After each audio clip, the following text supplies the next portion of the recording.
Hello friends, আসসালামু আলাইকুম। হামিদ স্ল্যাবে আপনাদেরকে স্বাগত।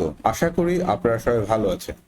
আজকে আমরা আপনাদেরকে দেখাবো কিভাবে একটি পিডিএফ ফাইলকে সরাসরি মাইক্রোসফট ওয়ার্ডে কনভার্ট করতে হয়। অর্থাৎ ইন্টারনেটের সাহায্য ছাড়া অফলাইন মোডে আপনি কিভাবে একটি পিডিএফ ফাইলকে তার ফরম্যাট ঠিক রেখে কিভাবে মাইক্রোসফট ওয়ার্ডে রূপান্তর করবেন, আজকে আমরা আপনাদেরকে সেই কাজটি করে দেখাবো।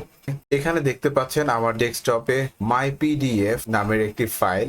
এই ফাইলটা হচ্ছে একটি পিডিএফ ফরম্যাট ফাইল। আমি যদি ওপেন করি আপনারা দেখেন এটা হচ্ছে একটা পিডিএফ ফরম্যাটের ফাইল। এটা একটা ডকুমেন্ট যা কিনা পিডিএফ ফরম্যাটে আছে। তো আমরা যে কাজটা করব সেটা হচ্ছে এই পিডিএফ ফাইলটাকে তার ফরম্যাট ঠিক রেখে আমরা তাকে ওয়ার্ডে ট্রান্সফার করব। দ্যাট মিন্স ওয়ার্ডে কনভার্ট করব। এই কাজটি আমরা দুটো পদ্ধতিতে করতে পারি এবং এই কাজটা করব আমরা সম্পূর্ণ অফলাইন মোডে থেকে। তার জন্য আমাদের ইন্টারনেটের প্রয়োজন হবে। প্রথমত আমরা যে কাজটা করব সেটা হচ্ছে আমরা এখানে একটা মাইক্রোসফট ওয়ার্ড ফাইল নেই, নতুন একটা ওয়ার্ড ফাইল।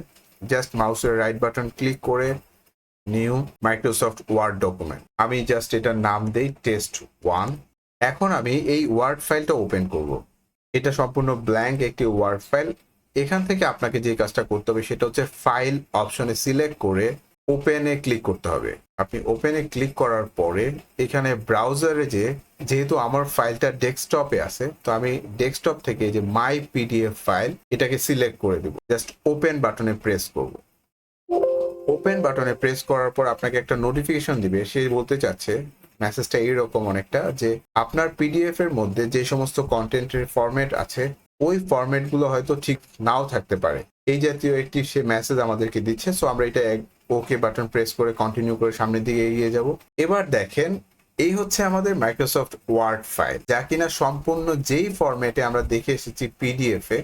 আমরা যদি পিডিএফটা ওপেন করি, এই হচ্ছে আমার পিডিএফ, এটা হচ্ছে আমার পিডিএফ ফাইল এবং এইটা হচ্ছে আমার ওয়ার্ড ফাইল। সে প্রত্যেকটা টেক্সট যেই ফরম্যাটে আমার পিডিএফ এ ছিল সেম ফরম্যাটে সে আমাকে ওয়ার্ডে নিয়ে এসে আলাদা করে আমাকে ফরম্যাটিং এর জন্য কোনো টাইম ওয়েস্ট করার প্রয়োজন হচ্ছে না। তো এটাই হচ্ছে আমাদের মেইন বেনিফিট। এখানে যদি কোনো চেঞ্জ আপনার লক্ষ্য হয়, আপনি যদি চোখে পড়ে, তখন আপনি ওই ছোটখাটো চেঞ্জ গুলো আপনি করে নিতে পারেন। এটা ছিল আমাদের প্রথম পদ্ধতি।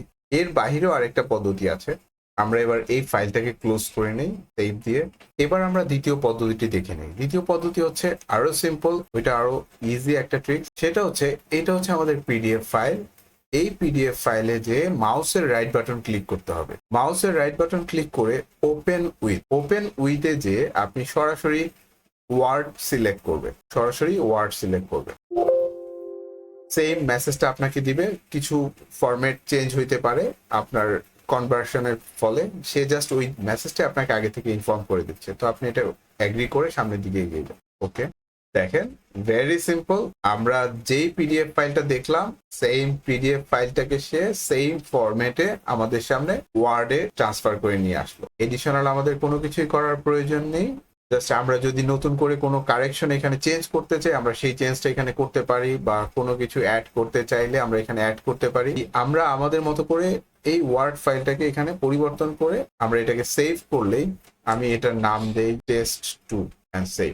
এখন যদি আপনারা দেখেন, ভেরি সিম্পল, এটা হচ্ছে আমার ফার্স্ট টেস্ট ফাইল, যেটা প্রথম যে পদ্ধতির মাধ্যমে করা, নতুন একটা ওয়ার্ড ফাইল ক্রিয়েট করে সেখান থেকে ফাইলটাকে ওপেন করা।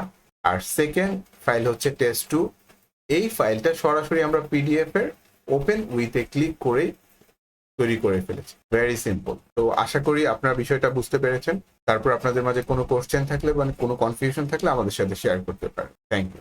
আমাদের চ্যানেলটির পাশে থাকার জন্য সাবস্ক্রাইব বাটন প্রেস করুন। আপনার মূল্যবান মতামত প্রকাশের জন্য কমেন্টস করুন, লাইক করুন এবং শেয়ার করুন। ধন্যবাদ।